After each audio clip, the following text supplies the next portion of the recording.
Sources tell me that if she does run and win, she would bring back the PCGG. If she wins, she will bring back the PCGG and once again, diba, prosecute the Marcoses.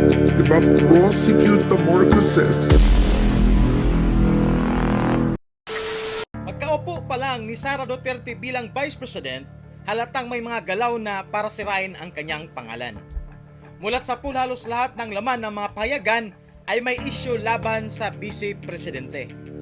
Una na dyan mga kaibigan, ang confidential fund na ibinabato sa kanya, wherein alam naman natin na hindi lang ang ahensya ng Vice President ang mayroong confidential fund. In other words, siya lang ang pinoponterya. Pangalawa, isinangkot ang Vice Presidente sa isang anomalya noong siya ay secretary pa sa Department of Education. Pangatlo mga kaibigan ay ang impeachment case laban sa Vice Presidente. Mga kaibigan, mayroong haka-haka na may bago na naman silang narrative para siraan ang pagkatao ni VP Sara. Ito na ba ang tinatawag na Destroy VP Sara 2028 campaign? Well, tutok lang mga kaibigan sa ating topic para hindi kayo mabitin.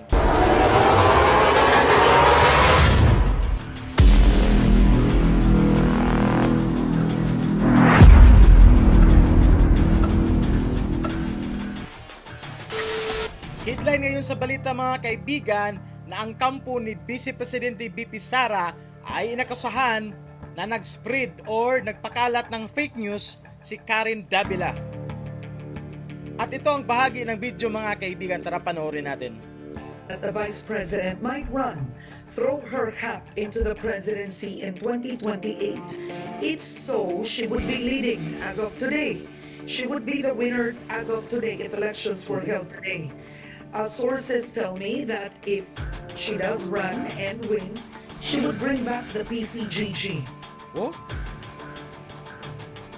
Now, Okay.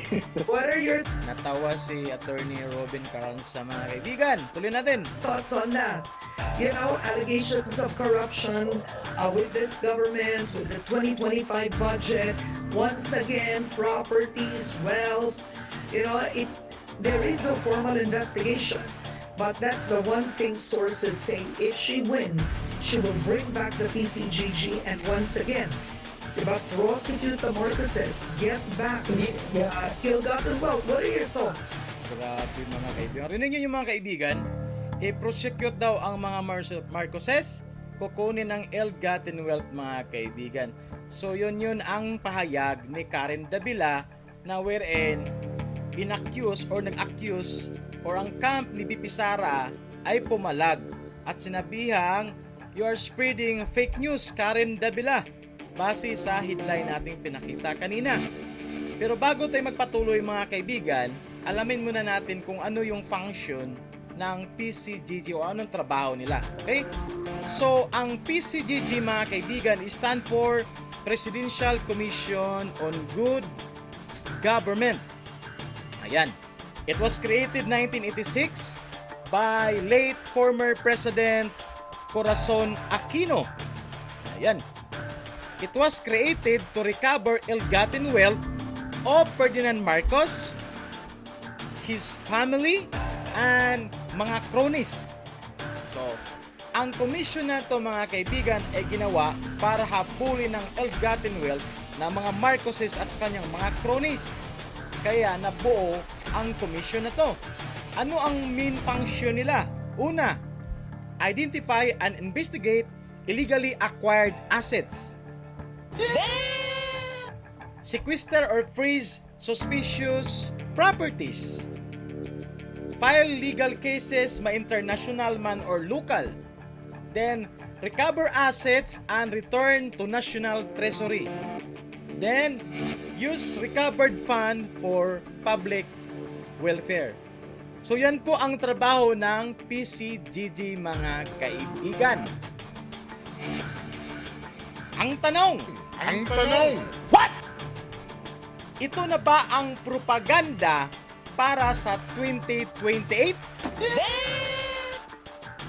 Ayan, anong masabi niyo mga kaibigan? In my own opinion mga kaibigan, Parang gusto nilang palabasin na kontrabida sa mata ng mga Pilipino ang Vice Presidente. Gusto nilang palabasin na si BP ay mapaghiganti, gagamit ng kapangyarihan laban sa kalaban sa politika at gamiting paghihiganti laban sa mga Marcoses. Di ba? In short, gusto nilang siraan siya habang maaga pa. They are doing psychological warfare, mga kaibigan. In other words, gusto nilang lasunin ang perception ng mga Pilipino habang maaga pa at i-portray na masama ang Vice Presidente. Napakaaga pa, mga kaibigan, pero mukhang full force na talaga sila. Full force na ang mga propaganda laban kay BP Sara. Ang tanong nito, mga kaibigan, ay patungkol kay Karen Davila. Una, journalism pa ba ang ginawa ni Karen Davila?